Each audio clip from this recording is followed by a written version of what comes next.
অন্যরা ছুটিতে বাড়ি গিয়েছে, আর তুই আমাকে জ্বালাতন করতে এখানে পড়ে আছিস। দাঁড়া দাঁড়া, তোকে আজ আমি উচিত শিক্ষা দেব। প্রেতাত্মাটা তখন শক্ত করে আমাকে চেপে ধরে আমাকে মেঝে থেকে উঁচু করে ফেলে। আমার নিঃশ্বাস বন্ধ হয়ে যাচ্ছিল। তারপর আমার আর কিছুই মনে নেই।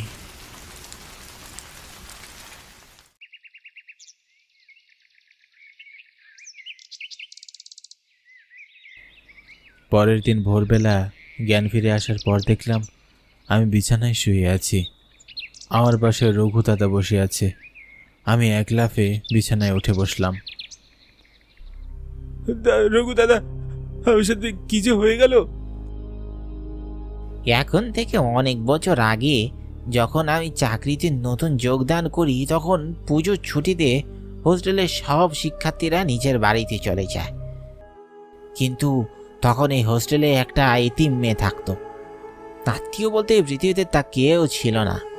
যেহেতু মেয়েটির যাওয়ার কোনো জায়গা নেই, তাই সে হোস্টেলে থেকে যায়। কোনো একদিন ঝড় বাদলের রাতে ইলেকট্রিক শক হয়ে মেয়েটির রুমে আগুন লেগে যায়।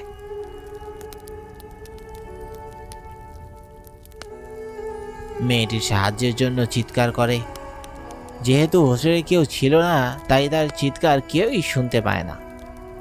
মেয়েটির দেহ পুড়ে ছাই হয়ে যায়।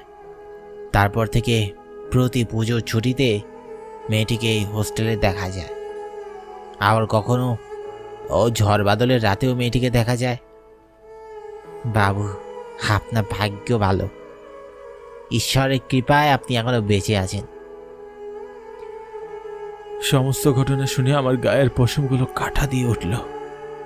সেই দিনই আমি চাকরি ছেড়ে কলকাতায় চলে আসলাম। আজও মেয়েটির জন্য আমার খুব আফসোস হয়।